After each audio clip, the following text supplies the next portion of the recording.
মধ্যম গ্রামে গুলিবিদ্ধ হয়ে মৃত্যু শুভেন্দু অধিকারীর আত্মসহায়ক চন্দ্রনাথ রথে। দুষ্কৃতীদের পরপর ছোড়া গুলি তার গায়ের আগে হাসপাতালে নিয়ে যাওয়া হলে চিকিৎসকেরা তাকে মৃত বলে ঘোষণা করেন। আদতে এই চন্দ্রনাথ রথ পূর্ব মেদিনীপুরের চণ্ডীপুর বিধানসভার পুলুক গ্রাম পঞ্চায়েতের ঈশ্বরপুর ৫ নং গ্রাম পঞ্চায়েতের বাসিন্দা।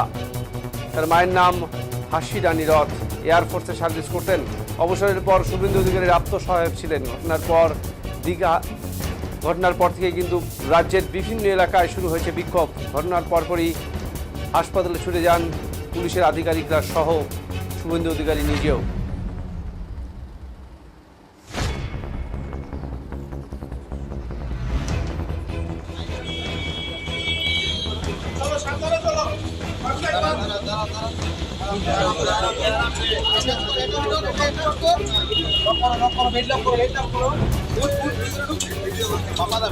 ঠিক আছে, আমরা বেড ধরে নিচ্ছি।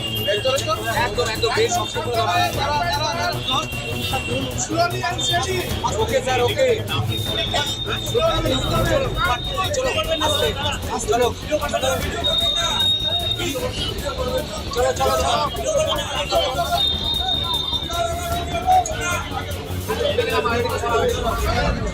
রাজ্য জুড়ে শুরু হয়েছে নৈরাজ্য। ভোটে কোনো অশান্তি হতে দেয়নি নির্বাচন কমিশন। লাশ পড়েনি একটাও। তাই এই লাশের রাজনীতি আবারও শুরু করলেন মমতা বন্দ্যোপাধ্যায় বলে তোপ দাগলেন ফালাকাটার বিজেপি বিধায়ক।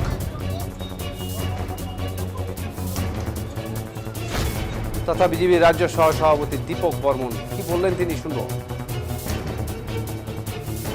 তৃণমূল কংগ্রেস এখনো তাদের হারটা মেনে নিতে পারছে না, বিশেষত তার যে নেত্রী এবং তাদের যে বাবু, তারা এখনো এই হারটা মেনে নিতে পারছে না। জনগণের রায় তারা নেয় না, তাদের জনগণের রায়ে তারা সেই সরকার 2021-এ আসেও নি।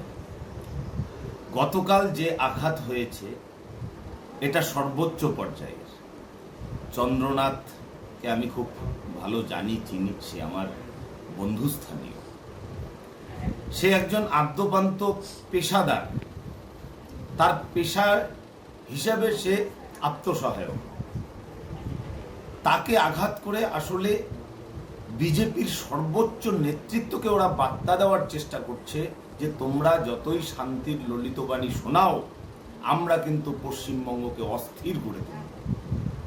আজকে আমরা প্রতি মুহূর্তে সর্বক্ষেত্রে গোটা পশ্চিমবঙ্গ জুড়ে আমাদের কর্মীদের আমরা একটাই বার্তা দিচ্ছি যে তোমরা যত ক্ষোভ আছে, রাগ আছে, আমরা গণতান্ত্রিকভাবে তার প্রতিশোধ নিব এবং নিয়েছি।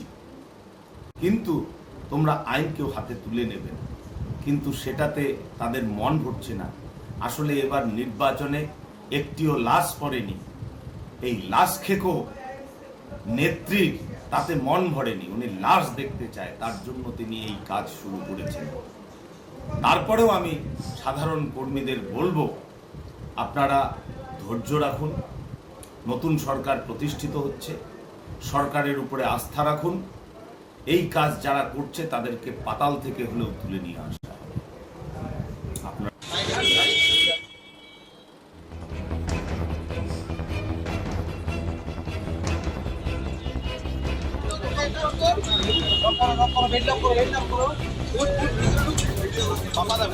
ঠিক আছে, আমরা বেড ধরে নিচ্ছি। একদম বেড সবসময় ওকে স্যার, ওকে চলো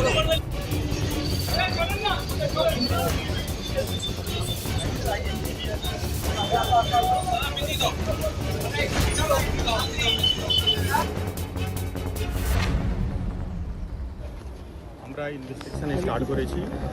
যে গাড়ি ওই ক্রাইম মধ্যে ব্যবহার করা হয়েছে 4 হুইলার, সেটা আমরা সিজ করেছি। আস্তে আস্তে আস্তে প্লিজ আস্তে স্যার বলুন স্যার। হ্যাঁ স্যার বলুন স্যার। আমরা ইনভেস্টিগেশন স্টার্ট করেছি। যে গাড়ি ক্রাইম মধ্যে ব্যবহার হয়েছে সেই গাড়িটা সিজ করা হয়েছে। সেটা দেখে মনে হচ্ছে যে যে ওই গাড়ির নাম্বার প্লেটটা টেম্পার করা হয়েছে। সেই শিলিগুড়িতে গাড়ি একটা রেজিস্টার্ড, সেইটা নাম্বার প্লেট এখানে ব্যবহার করা হয়েছে, কিন্তু এটা ফেক নাম্বার প্লেট। আমরা যে ফায়ার কার্ট্রেজ আছে কিংবা লাইভ রাউন্ড ওগুলো পেয়েছি। বাদ বাকি জিনিসটা আমরা আই উইটনেস সব কিছু দেখে আমরা ইনভেস্টিগেশন মধ্যে এগোচ্ছি। এই মুহূর্তে এর থেকে বেশি বলা সম্ভব না, আমরা ইনভেস্টিগেশন এগোচ্ছি।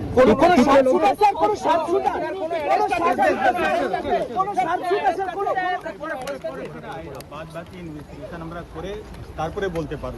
কতজন ছিল স্যার? কতজন ছিল? কতজন ছিল স্যার? চলো